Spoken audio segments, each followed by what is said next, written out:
Na Semana do Meio Ambiente, a poluição dos oceanos é tema de seminário na Unisanta. As consequências do descarte de materiais plásticos para animais marinhos são debatidas hoje e amanhã na universidade. Estudantes e profissionais ligados à biologia não perderam um detalhe. O primeiro seminário internacional Oceanos Livres de Plásticos contou com a participação de especialistas no assunto. Os microplásticos, eles têm diversas fontes de entrada, assim. Ele pode vir pelo esgoto doméstico, no caso das microesferas esfoliantes, as resinas plásticas que a gente conhece como pellets, que na Praia de Santos, se você anda ao longo, você encontra vários grânulos.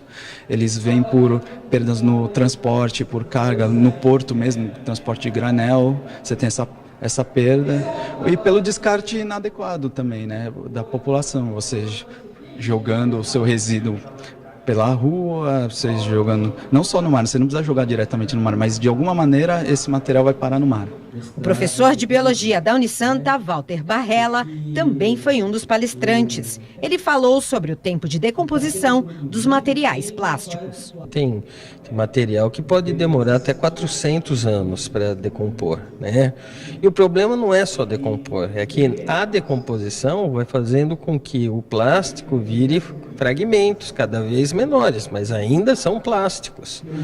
E esses plásticos estão sendo o quê? Estão sendo ingeridos pelos animais, estão sendo utilizados, né? Estão sendo contaminantes dos animais. Então, esse é um problema muito grande, não é só a decomposição, porque a decomposição ele quebra em pedaços menores, mas ainda continua plástico. Segundo o Programa Ambiental das Nações Unidas, 90% dos detritos do mar são compostos por plástico.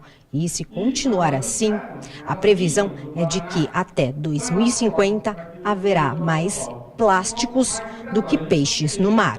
O seminário segue até amanhã. A entrada é franca. Estou achando bastante interessante, acho que é uma temática que está muito em alta e de relevância super importante para a nossa atualidade mundial, né? Não só na questão de Brasil e regional, mas é uma temática que envolve o mundo e a gente precisa tomar alguma atitude rápida para que não gere conflitos, impactos maiores, né? Eu acho que o debate está em alto nível, eu acho que diferentes perspectivas foram mostradas hoje, pessoas que estão na governança, pessoas que estão na academia, outros representantes da sociedade civil mostraram um pouco da percepção do problema ou dos problemas ambientais relacionados ao plástico. Eu acho que chama atenção a tentativa de interlocução, acho que chama atenção também a tentativa de compartilhar os saberes que a gente viu aqui hoje. Então, desde o geólogo, o engenheiro, o biólogo, o político esteve aqui também, e eu acho que a união dessas percepções, uma interlocução, é o caminho para ajudar a abordar esse problema de uma forma mais efetiva. As palestras são realizadas no auditório do Bloco E da Unisanta. O endereço é Rua Cesário Mota, número 8, no Boqueirão. A consulta ao primeiro lote de restituição do Imposto de Renda 2018 pode ser feita a partir das 9 horas desta sexta-feira. Segundo a Receita Federal, o crédito para mais de 43 mil contribuintes da Baixada Santista e Vale do Ribeira fica disponível no dia 15. Mais informações no Santa Portal. O Laboratório de Atividade Física e Saúde da Unisanta firmou uma parceria com a Unifesp. O objetivo é a troca de conhecimentos entre universitários. A partir de agora, os alunos de mestrado da Universidade Federal de São Paulo e de Educação Física da Unisanta vão participar de encontros semanais e discutir teses científicas. Nessas reuniões, cada semana um aluno é responsável por apresentar o seu projeto de pesquisa, trazer os conhecimentos que estão sendo publicados na sua área de estudo, e com isso nós fazemos discussões que enriquecem o trabalho de todos. A fisiologia, a fisiopatologia, a performance humana, o desempenho físico precisa ser integrado. Então, onde nós estamos buscando essa integração? Justamente com outro laboratório que estuda a fisiologia, a fisiopatologia em outro tipo de fator. O primeiro a se apresentar foi o Iago. Formado em Educação Física pela Unisanta, ele agora faz mestrado em Ciência da Saúde. A minha apresentação, ela estuda pacientes com insuficiência cardíaca e nós vamos ver um índice que através de um teste cardiorrespiratório, que é aquele teste realizado em esteira com uma máscara para a gente ver a parte de respiração e também de coração. Então nós vamos ver esse índice de acordo com 2 tipos de treinamento, tanto o treinamento contínuo quanto o treinamento intervalado em pacientes com insuficiência cardíaca. Já temos candidatos querendo entrar, tá todo mundo super, tanto que vieram em peso hoje para assistir o colega, que está todo mundo muito animado com essa nova perspectiva. O objetivo da parceria entre o laboratório da Unisanta e a Unifesp é agregar conhecimento para os estudantes das 2 universidades. Que a gente consiga também trazer esse conhecimento em prol da sociedade, em prol da comunidade, para que toda essa pesquisa seja revertida em novos conhecimentos, em novas políticas públicas para favorecer a comunidade. O crime organizado continua espalhando terror em Minas Gerais. Veja agora no Brasil em 1 minuto. Desde domingo, Minas Gerais já registra mais de 100 ataques, 64 deles a ônibus que foram incendiados. As ações criminosas aconteceram em 35 cidades do estado. As investigações correm em sigilo. A polícia já identificou a facção criminosa envolvida nos ataques. O Ministério Público Federal denunciou 62 pessoas na Operação Câmbio Desligo. É um desdobramento da Lava Jato no Rio. Entre os denunciados está o ex-governador Sérgio Cabral. O grupo é acusado de formar uma organização criminosa que promoveu evasão de divisas e lavagem de dinheiro. O Brasil desperdiçou cerca de 40% da água potável nos sistemas de distribuição em 2016, o que equivale a quase 7 mil piscinas olímpicas cheias. Os dados são do Sistema Nacional de Informações sobre Saneamento.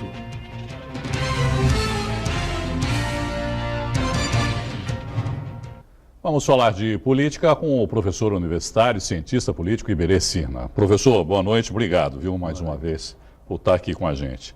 O ministro Edson Fachin deixou a presidência da 2ª Turma do Supremo e quem assume é o ministro Ricardo Lewandowski. Muda alguma coisa essa... Não muda nada.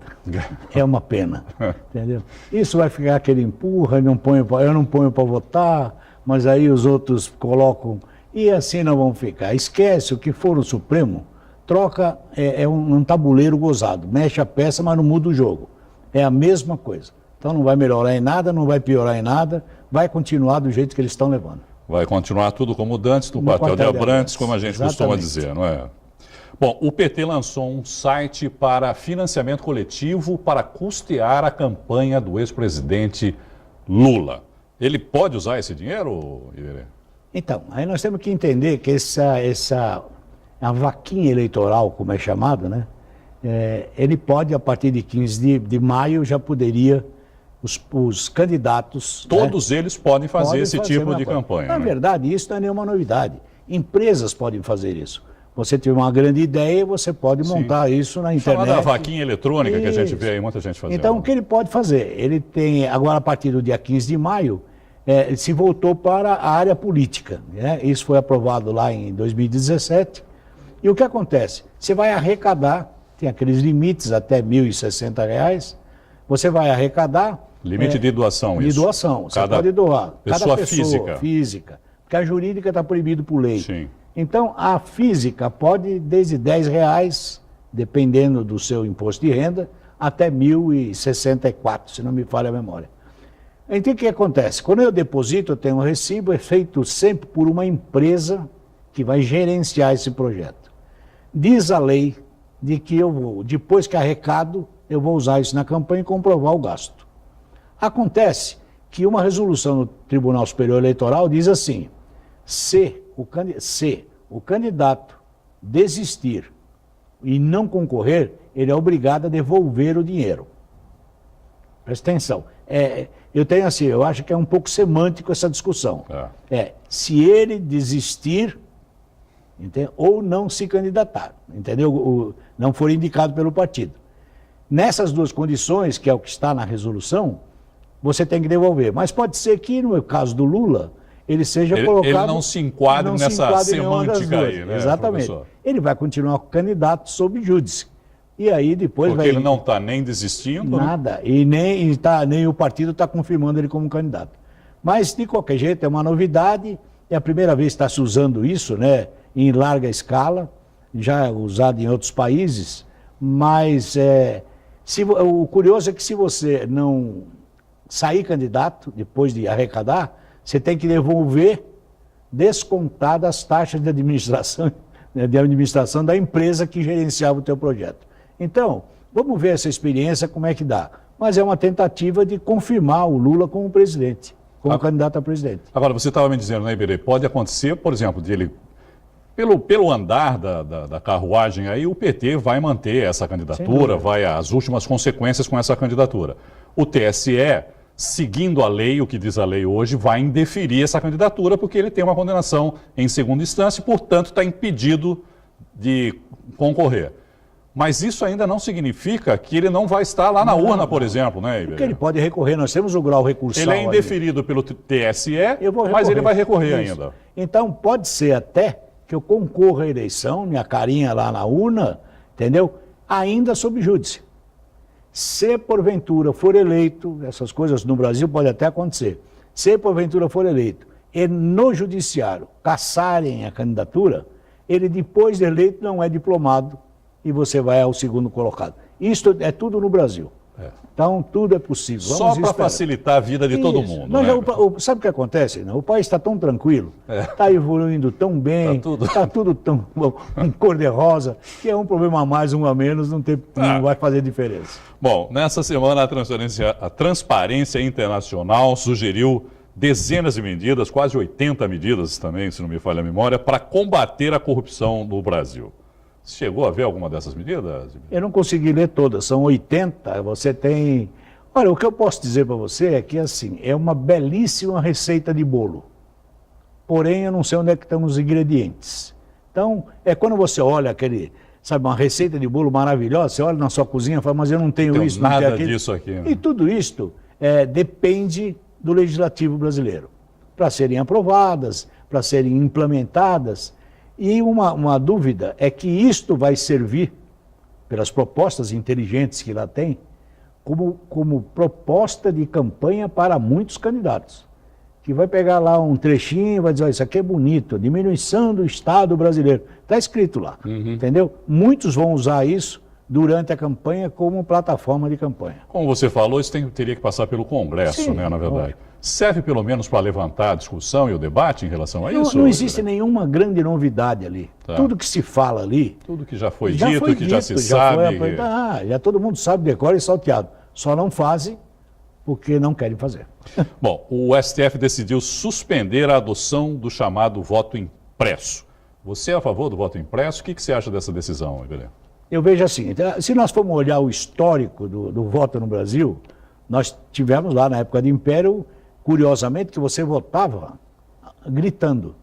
O voto declarado. O voto declarado. E o coronel ficava na porta, olhando para quem você votava. Então, assim, o histórico do voto no Brasil, ele vai se regularizar depois de 32, quando você tem o Código Eleitoral, a criação do Tribunal Superior. Então, assim, não precisa imprimir o voto, entendeu? Muitos estão dizendo um retrocesso, realmente é uma coisa... O que eu precisava era ter honestidade no processo.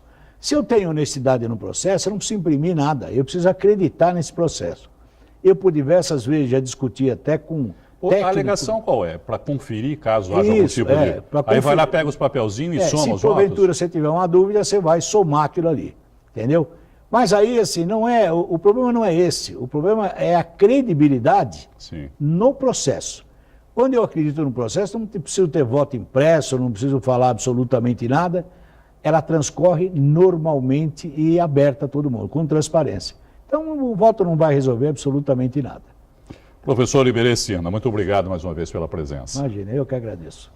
O presidente do Sistema Santa Cecília de Comunicação, Marcelo Teixeira, lança o livro Das Arquibancadas à Presidência. Vai ser na segunda-feira, a partir das 6h30 da noite, no ginásio poliesportivo da Unisanta, em evento aberto ao público. A obra é uma excelente opção de leitura, não só para quem torce para o Santos, mas para quem ama futebol e gosta de boas histórias. Um torcedor apaixonado desde criancinha que chegou à presidência do Santos Futebol Clube. Foram grandes desafios, erros, acertos e, é claro, glórias. A conquista de um título depois de 18 anos de jejum.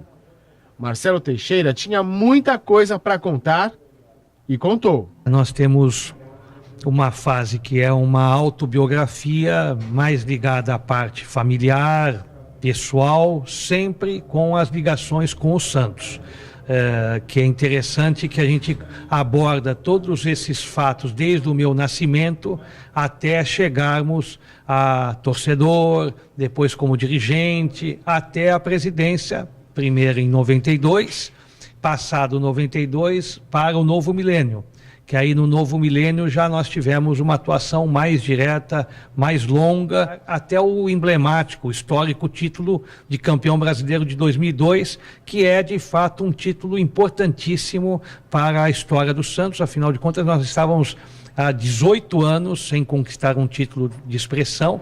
A torcida vivia numa agonia, num desespero, sempre humilhada, e os adversários conquistando resultados, vitórias e conquistas.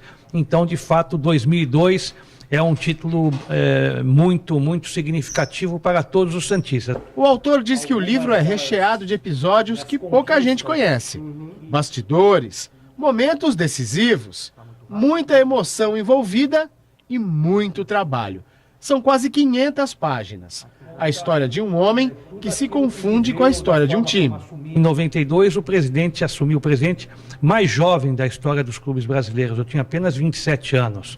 Então, com isso, já demonstra parte do currículo que nós temos da minha própria vida. Ao mesmo tempo, conseguir, não só aqui na instituição, como principalmente também no Santos, de calças curtas, correr os corredores, através de outros presidentes, chegando ao meu pai como presidente também. Então eu consegui ter muitos ensinamentos de grandes dirigentes que fizeram com que, em parte, eu me espelhasse e tentasse seguir parte daqueles que tanto fizeram pelo Santos no passado. O livro Marcelo Teixeira, das arquibancadas à presidência, é opção de leitura não só para quem torce para o Santos, mas para quem ama futebol e gosta de boas histórias. Olha, o último capítulo do livro, aqui na página 409, tem uma pergunta bem aqui em cima, olha. Epílogo, será? Bom, eu leio isso, doutor Marcelo, e tenho a impressão que vem outro livro por aí. Como é que está essa preparação? Aí a resposta talvez seja num futuro próximo, mas o leitor deduzirá, né? E eu prefiro que eles deem a resposta para mim. De repente eles dizem assim, já lemos o suficiente, acho que é melhor não fazer mais nenhum deles. Mas eu tenho quase absoluta certeza que gostarão tanto que vão pedir que os próximos capítulos e o outro livro seja feito. E falando em Santos, o Peixe conquistou ontem um importante resultado na capital. Em Itaquera, o alvinegro praiano empatou com o Corinthians pelo Brasileirão.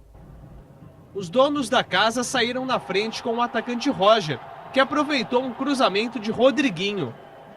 O empate do Peixe veio neste lance. Rodrigo mandou a bola na medida para o lateral Vitor Ferraz marcar de cabeça. Final, Corinthians 1, Santos também 1. O Timão, com 15 pontos, é o 8º colocado. O alvinegro da Vila, com 10, é o 15º. Domingo, o Santos enfrenta o Internacional na Vila Belmiro, às 7 da noite.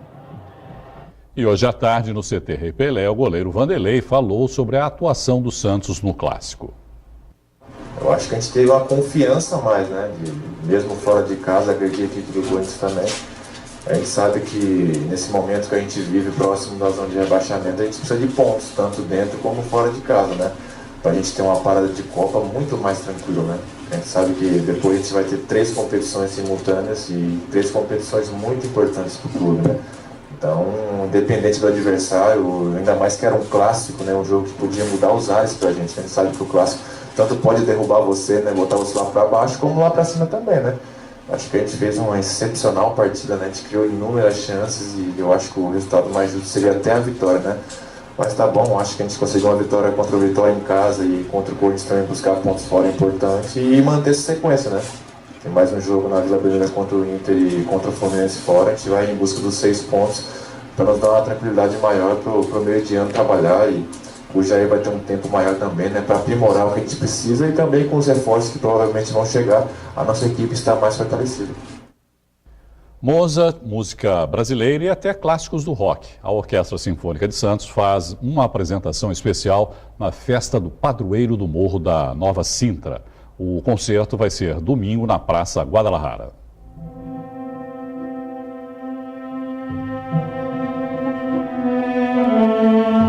Música que faz bem para os ouvidos e para a alma.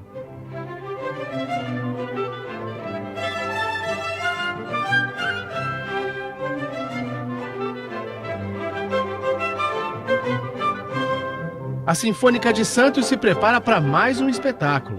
Sempre dá um frio na barriga, a responsabilidade é grande. E dessa vez está um pouco maior. A orquestra volta a se apresentar fora do Teatro Coliseu. Uma experiência emocionante para os músicos e para a plateia.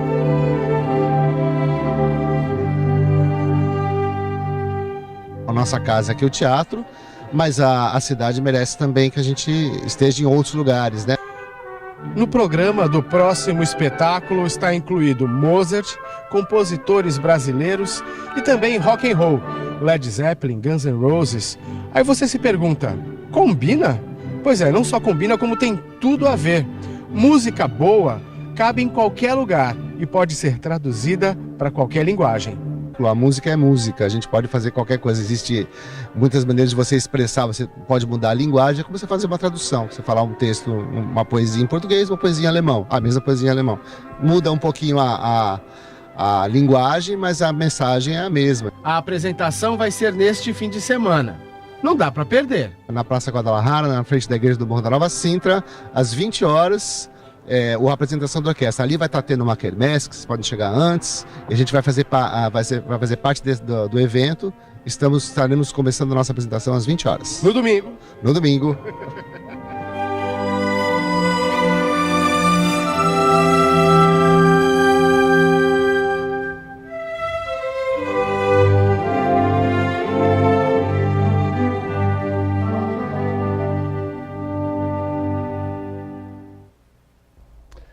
Essa edição fica por aqui. O Caderno Jornal volta amanhã, às 7h30 da noite. Eu espero por você.